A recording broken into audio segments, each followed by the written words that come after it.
शनि राहु का गठबंधन चूर चूर, सूर्य मंगल गुरु का साथ मिलेगा भरपूर। मित्रों नमस्कार, मैं हूं पंडित कैलाश जोशी और आप देख रहे हैं मेरा यूट्यूब चैनल संस्कृत विशेष। मित्रों, जैसे कि आपने थंबनेल देखा और यह मीन राशि के जातकों का वार्षिक राशिफल 2024 आपके सम्मुख मीन राशि के जातकों का गोचर वर्ष के आरंभ में 1 जनवरी को जो गोचर है वह यह है। अब यह राहु और शनि और राहु का जो गठबंधन है यह किस प्रकार से है। मित्रों, अन्य सारे ग्रह राशि परिवर्तन करेंगे, भाव परिवर्तन करेंगे पूरे वर्ष भर और तीव्र गति के ग्रह होते हैं, लेकिन राहु और शनि जहां विराजमान है वहां विराजमान रहेंगे। मीन राशि में राहु विराजमान रहेंगे वर्ष पर्यंत 2024 भर, और 2024 के साल भर शनि महाराज आपके द्वादश भाव में अपनी ही कुंभ राशि में मूल त्रिकोण राशि में विराजमान रहेंगे।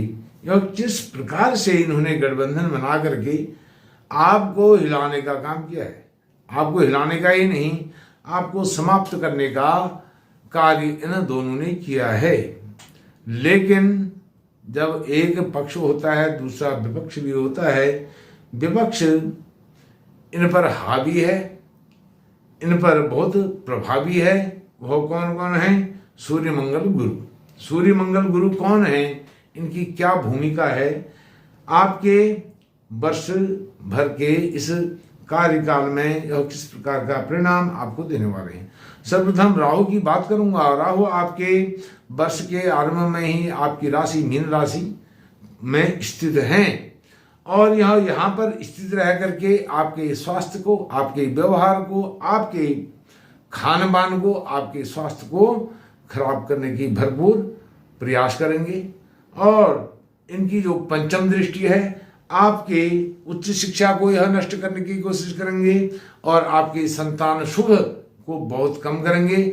जो नवविवाहित दंपति हैं उनको संतान सुख विलंब से मिलेगा, और जिनको संतान सुख मिला हुआ है, संतान जिनकी है, उनको उनकी संतान की असफलता के लिए राहु महाराज वर्ष भर प्रयासरत रहेंगे।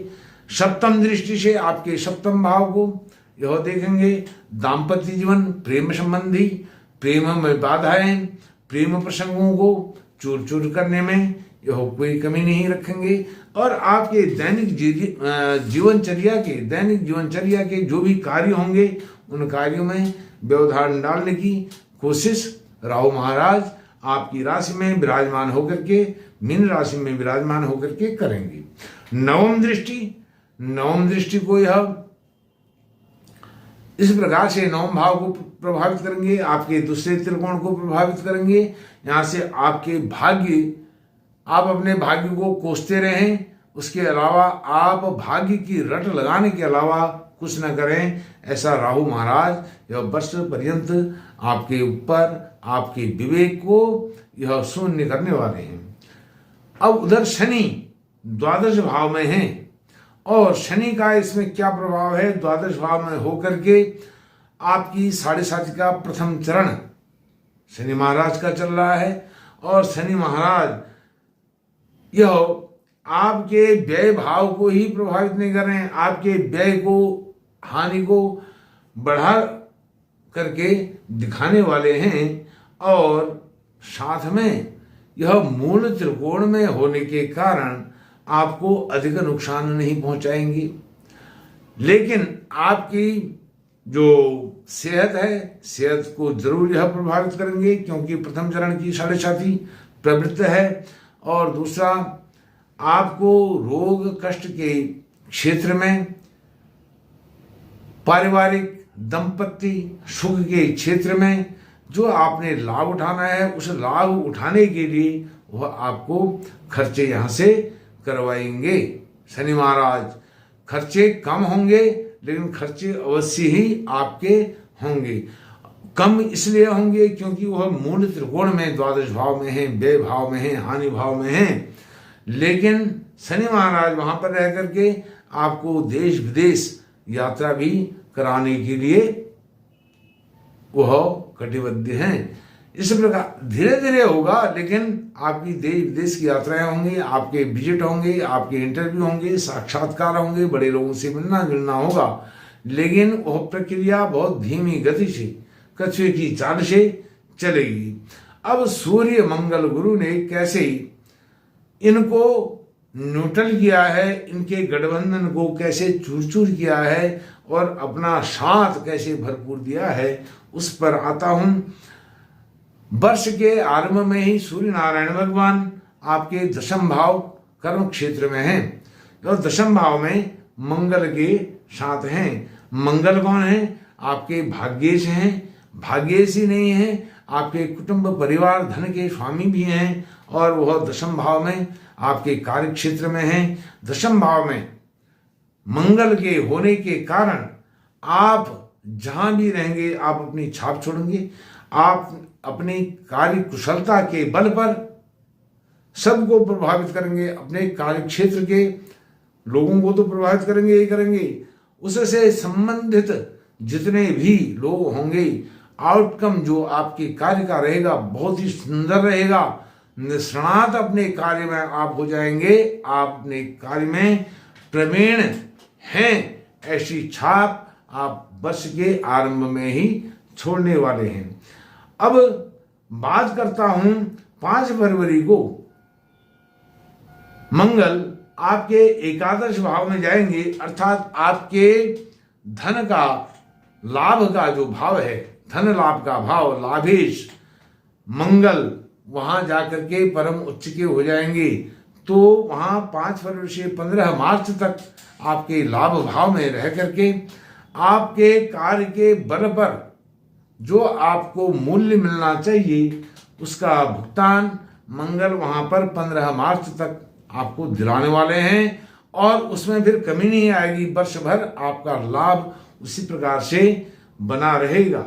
और मंगल जैसे ही उसमें जाएंगे, आपके लाभ भाव में जाएंगे, तो क्योंकि यह आपके लाभ भाव के कारक भाव है मकर, और वहां मंगल उच्च के हो जाते हैं। लेकिन उससे पहले सूर्य नारायण भगवान 15 जनवरी को वहां पर जाएंगे और वहां पर जाकर के 5 फरवरी से 12 फरवरी तक मंगल और सूर्य जो यह 8 दिन का समय है, यह आपके इस वर्ष के ही नहीं पूरे जीवन के खाने कमाने की पूंजी यहां से आपको इन 8 दिनों में उसकी नींव पड़ जाने वाली है।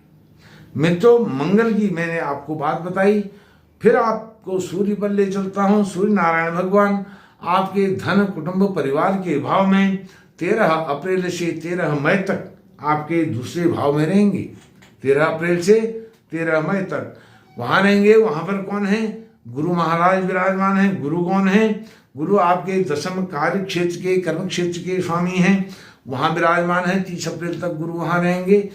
गुरु के वहां से 1 मई को जाने से पहले सूर्य नारायण भगवान 13 अप्रैल को वहां जाएंगे, जो यह 17-18 दिन का समय रहेगा। गुरु और सूर्य की युति का आपके घर परिवार कुटुंब धन के भाव में यह अद्भुत होने वाला है।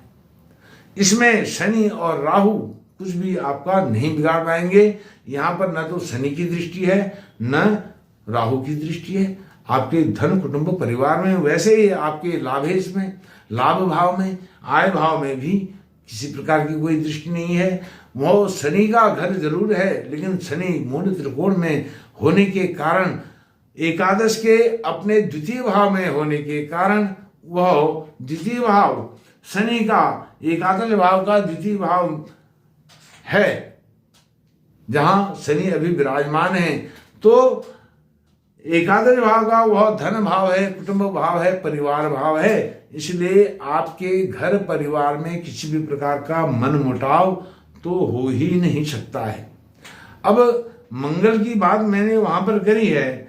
मंगल जैसे ही 20 अक्टूबर 2024 को आपके पंचम भाव में आएंगे, मंगल आपके त्रिकोण भाव में आएंगे।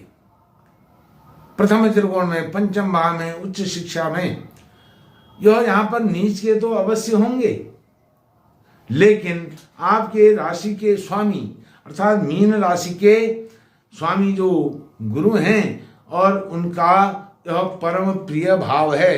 कौन सा?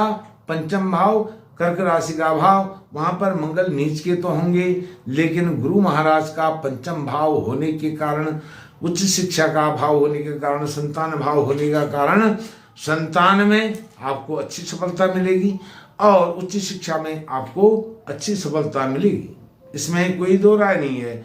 चतुर्थ भाव के स्वामी वर्ष के आरंभ में ही बुध महाराज आपके नवम भाव में विराजमान हैं, तो नवम भाव में जब वो विराजमान हैं तो यह राजयोग कारक स्थिति यहाँ पर वह निर्मित करते हैं। इस प्रकार से यह सब जो स्थितियां हैं आपके अनुकूल हैं वर्ष पर्यंत। अब आपको एक विषय शुक्र का भी इसमें बताता हूं। शुक्र की स्थिति भी बहुत महत्वपूर्ण इसमें बन जाती है।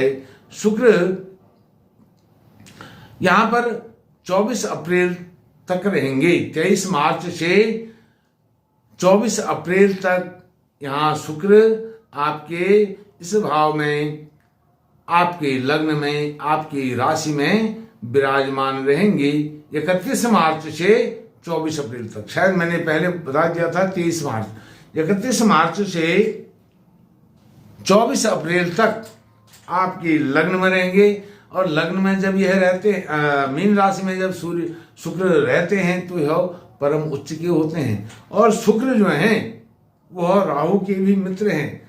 तो यह 31 मार्च से 24 अप्रैल का जो 24-25 दिन का समय है, यह आपके सप्तम भाव को देखेंगे। शुक्र वहां से सप्तम भाव को देखेंगे। आपके प्रेम संबंध, आपके दाम्पत्य संबंध, पति पत्नी के संबंध बहुत उत्कृष्ट इन 24 दिनों में होने वाले हैं। यदि 31 मार्च से 24 अप्रैल तक आपके विवाह की कहीं बातचीत चल रही है, वो विवाह संबंध आपके 24 अप्रैल तक हो जाने वाले हैं। यदि विवाह की बातचीत आरंभ होती है इन 24 दिनों में, तो वह विवाह की बातचीत पक्की होने वाली है, वह गठबंधन आपका पक्का होने वाला है। इसमें राहु की जो सप्तम दृष्टि है, राहु की सप्तम दृष्टि भी इसमें कोई हानिकर नहीं होगी। यह इस प्रकार से विश्लेषण है। अब आपको एक बात और बताता हूं, जो गुरु महाराज हैं वह आपके कर्म क्षेत्र के स्वामी भी हैं और वह तृतीय भाव में जाएंगे 1 मई को।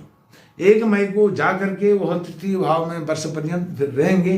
अब यहाँ से जो गुरु महाराज हैं वह क्या करेंगे?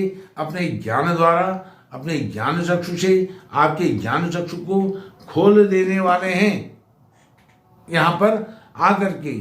क्योंकि जो छल प्रपंच आपके भाइयों द्वारा, पड़ोसियों द्वारा आपके साथ हुआ है, आपने सहनशीलता के बल पर उसको सहन किया है, उसको झेल करके आप वहां तक निकले हैं। तो 1 मई के बाद आप अपने बुद्धि विवेक से उन छल प्रपंचों को, उन कपट को, जो कपट आपके साथ हुआ है, कपटी व्यवहार हुआ है, उसको आप अपने साहस से, पराक्रम से, पुरुषार्थ से उसको दूर करेंगे और इस प्रकार आपका जीवन 2024 का निर्मल होगा और आपकी छवि, यश, मान, प्रतिष्ठा यह चारों तरफ दिगंतर तक फैलने वाली है। मीन राशि के जातकों को राहु के वहां पर गोचर करने से, शनि के द्वादश भाव में गोचर करने से अधिक परेशान नहीं होना चाहिए। हाँ, कुछ मानसिक संतुलन, असंतुलन वो दे सकते हैं। मानसिक असंतुलन कौन? शनि महाराज आपके द्वादश भाव में होकर के, क्योंकि आपके प्रथम चरण की साढ़े छाती है। इसके लिए एक अचूक उपाय आपको बता रहा हूं। सुंदरकांड का रोज पाठ करें। रोज नहीं कर सकते हैं, मंगलवार को अवश्य पाठ करें, और वह भी नहीं कर सकते हैं तो हनुमान चालीसा का पाठ आप रोज करें। रोज नहीं कर सकते हैं, मंगलवार शनिवार को सुबह शाम 2 समय अवश्य करें। आपका जीवन सुखमय, ऐश्वर्यपूर्ण, वैभवपूर्ण हो। सुख शांति ऐश्वर्य वैभव आपके जीवन में 2024 में आए। इन्हीं शुभांशाओं के साथ, शुभकामनाओं के साथ मैं अपनी वाणी को विराम देता हूं। नमस्कार, धन्यवाद।